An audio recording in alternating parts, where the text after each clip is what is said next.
Halo, jumpa lagi dengan saya, Teacher the Planter. Hari ini saya mau cerita sebuah kisah nyata yang benar-benar terjadi yang selalu tersimpan dalam pikiran saya tentang sebuah tragedi ataupun peristiwa kehidupan. Nah, ceritanya waktu itu settingnya ini, waktu itu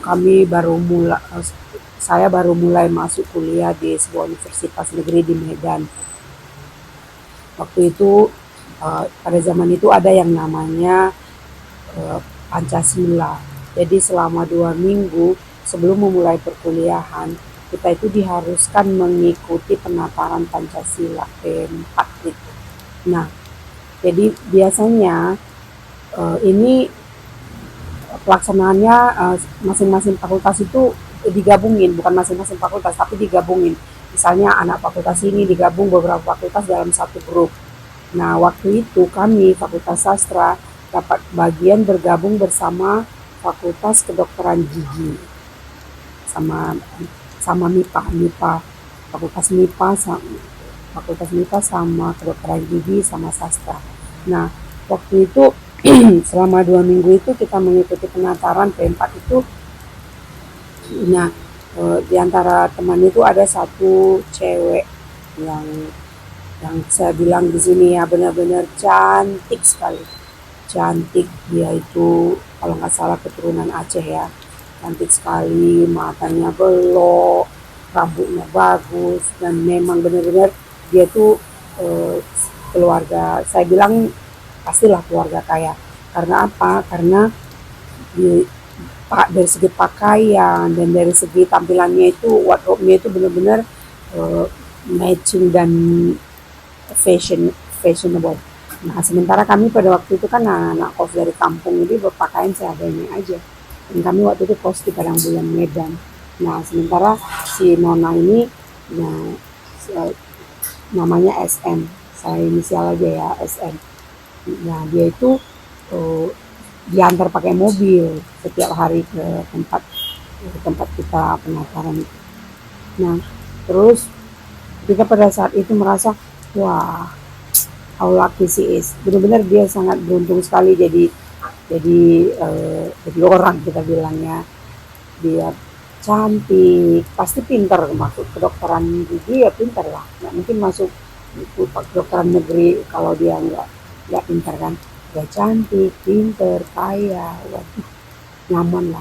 Dia diantar pulang pergi naik mobil, sementara kami jalan kaki dari kampus sastra sampai ke gang berapa tuh ke Padang Bulan, udah lupa saya nama gangnya. Nah, di tempat kosan adalah kami jalan harus 30 menit gitu. Panas-panas pulang jam 2 atau jam 3. Nah, di jalan kami sering membicarakan, saya, Mega, Mahda, Dahlia, Sana, Purba. Jadi, kami beberapa di situ sering mendiskusikan tentang si SMI, betapa senangnya dan bahagianya hidup dia ya.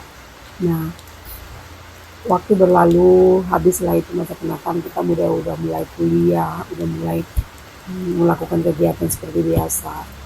Nah, suatu saat di tempat kosan kami datanglah satu orang yang apa namanya, yang satu penataran waktu itu anak fakultas MIPA kimia atau MIPA fisika.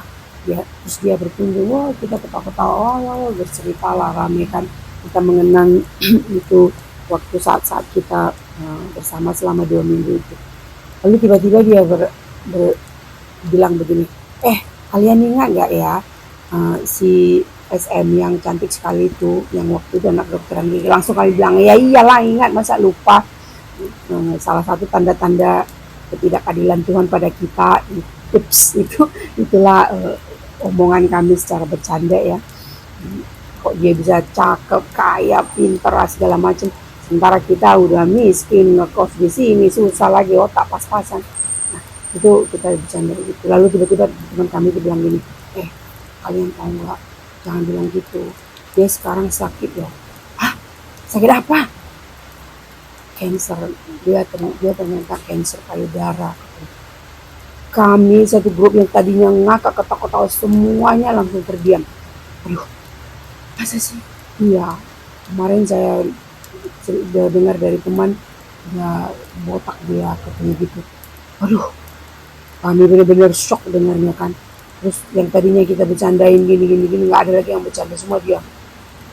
Sampai semua mengharapkan, aduh semoga dia cepat sembuh, aduh Tuhan jangan gitu ya Tuhan. Sampai gitu kita. Terus pendek cerita, hari itu berlalu lah ya.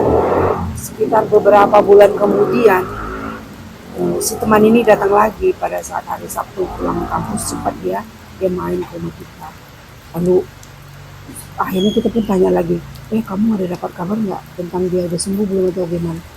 Lalu teman kami itu bilang, "Eh, dia masih sakit tapi sudah semakin parah, sudah semakin kurus dan botak, udah nggak ada lagi rambut yang cantik itu," katanya gitu. Kami pun terdiam, jadi kayak aduh nggak bisa bilang lah, pokoknya udah sedih banget ngebayanginnya gitu. Terus kita ngebayangin gimana sih sebenarnya Tuhan ini rencananya apa sih buat hidup dia, kenapa dia jadi sakit seperti itu. Akhirnya beberapa lama kemudian, mungkin adalah setahun atau beberapa lama kurang pasti lagi, kita dengar kabar akhirnya si teman kita, si Mona SM ini telah berpulang. Lah dia kansernya sudah nggak bisa lagi disembuhkan, dia berpulang. Saat itu kami udah mau masuk semester 3, berarti 1 tahun ke semester 4 atau semester 3 lah. Pokoknya kita udah lewat 1 tahun dari yang kita perkenalan itu. Nah, setelah kami dengar kabar itu, kami benar-benar terdiam. Ada yang satu duduk di sana merenung, ada di sini. Terus pokoknya terdiam semua. Terus kita merasa bersalah, kita merasa kita nggak tahu rencana Tuhan akan hidup kita, akan hidup seseorang. Kita nggak tahu apa yang terjadi, tapi kenapa kita langsung buat satu kayak judgement, Tuhan kenapa Tuhan tidak adil, udah dia cantik, pintar, gini segala macam, kita sepertinya menuntut sama Tuhan dan komplain kita. Padahal kita nggak tahu dibalik apa yang Tuhan jadikan untuk rencana kehidupan manusia, kehidupan anak-anaknya yang mau gimana perjalanannya, semuanya itu ada misteri di baliknya. Jadi kisah ini benar-benar selalu saya ingat karena di sini saya merasa bersalah ketika saya mengkomplain Tuhan atas kehidupan gitu. Nah, ketika kita seolah-olah kita, kenapa sih aku hanya begini, kenapa aku hanya dapat begini sementara Tuhan kasih lebih yang lain. Nah, no, ternyata bukan. Jauh-jauh dulu, itu tahun 1900, itu tahun 1984, 85, 86 kisah itu.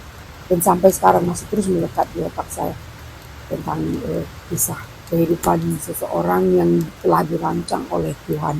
Demikian juga dengan hidup kita.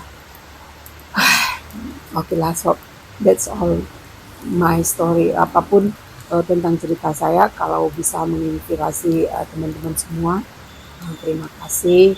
Apapun ya hanya sekedar bercerita, nggak ada salahnya kan. Okay, that's all for today. Thanks for listening and watching. Goodbye.